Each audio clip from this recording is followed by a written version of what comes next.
Hello. So today we're going to talk about tracking a face or an object. So I've got a clip here from cinestudy.org. It's got two people with a clear face on the right hand side, and we're going to do this in DavInci Resolve. So let's get started. Right, so about the video. So when you're tracking an object, what we're looking at is contrast, a clear definition between the object or the face we're going to track and the background, how separate they can be. So if, for example, we had a light brown face against a light brown background, it'd be very, very difficult to track it. All right? So the better the contrast between the foreground and the background, the more efficient the tracking can be. Okay? So I have this clip here, two guys chatting. So if I just scroll forward a little bit, you can see that the guy's face does move around a bit here. Okay. And there's some tones behind him that are not far away from his skin colour. So we'll leave it around about the middle-ish. Okay. Right, I'm going to go straight to the colour tab. So this is the bit we're interested in. And the actual particular bit I'm interested in, for this part here, is this circle here with the 4 points on it, called window. And down on the left-hand side here, we've got the circle. Okay. And what we're going to do is click the circle and get one onto the screen. We're going to click and hold the middle, position it over his face, resize the circle, and just squeeze it into his face. Okay. A bit wide to get back in his head. Okay. There's clearly there. Okay. Now, as it stands at the moment, nothing will happen. So it's just a circle, a window. Now we're going to apply some effects inside the circle. In a second we're going to blur it, or we could make it black, or we could do whatever we want with it. Put a mosaic in there, or we can cut through one clip to another clip. So but for the sake of this one, we're going to put a blur over his face. Okay. So back on this line of icons here, there's one here with the drip and a triangle. Okay. This is the blur, and then the left hand column is radius, so we'll just up this here. Okay, notice how his face is completely blurred out, so we'll just leave it at the top. So if I go back to the window here, so now I can see that wherever the circle goes, it's going to blur out whatever's behind it. Okay, right. And the next thing we would need to do is track this forward. We need to do an auto detect on the track, so it can start using the algorithms in there to work out where its face is been, so it can follow. Okay. So next to the circle here, the window, we've got this tracking one. So we click this one here. Okay. And we want to track. Now, just below where it says tracker -window, we've got various little forward and backward markers. We've got here one here with two arrows. This is one we want to click because I have the marker in the middle of the clip. So we'll click this. It'll go from the middle to the end and back again. All right, to the beginning. All right, and it will try its best to track. Now, if you watch closely what's going on,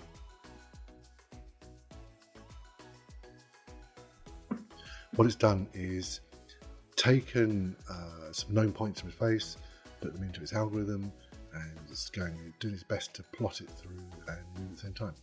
Now, this is where the contrast comes in really handy. So,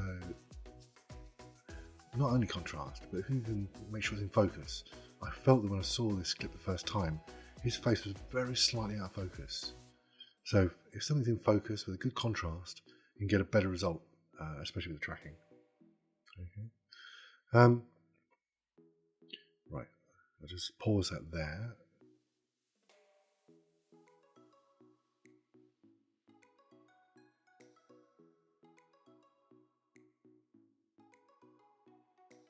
Okay, so this is now completed, and if we drag the marker along, we can see how efficient it's actually been. So the circle's grown in radius here to compensate for guessing. So it's guessing that within that area, that's the direction that the object moved. Okay. Right, so what we're going to do is we can actually alter this now. We can actually pick it up and make it a bit more accurate for us. And this is how we do it. So this is the a little tip, okay, to save hunting around why it won't actually function. We've got two words here, clip and frame. Okay, now clip, if I alter that circle's position with clip selected, for every single frame within this clip, that circle will be altered. Under frame, it's going to alter at that frame. Okay, so we need to click on frame. Now what I'm going to do is I'm going to go to a known point where everything's okay. So let's have a look about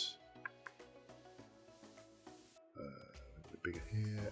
So maybe here, if we do moving. So I've got frame selected, marker stopped. I'm going to drag this to here. I'm going to go forward. It's still completely in the circle. Okay, what's going to happen here? Right. So here, it's gone quite big. So I'm going to go back slightly. Right, so here to there. Now, I don't want it this big. I'm going to reduce it down. Put it on his face. Go forward more. Right, now here's off his face completely, which the circle would have been very, very big. So I'll now drag it over to his face here. And move forward slightly and drag it over his face here.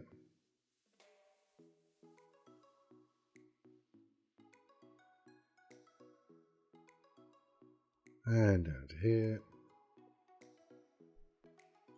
Backwards slightly.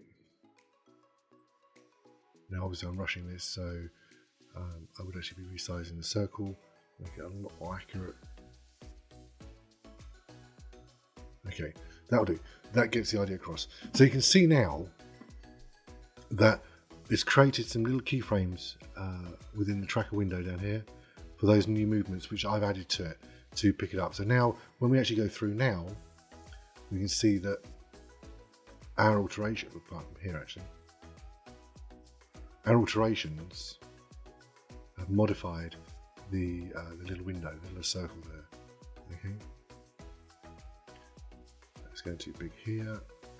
So I'll go back to here, drag it in, over to his face. Back here. And obviously, the more time you spend here, the more accurate you can make it. But again, if the clip was sharp, in focus, with a good contrast, this would be a huge amount more accurate. Okay.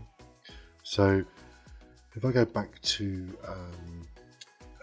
the edit screen here, we can now see that if I go forward nice and slowly, we have a nice good blur over his face without going too big, which is a tiny bit there of the right eye.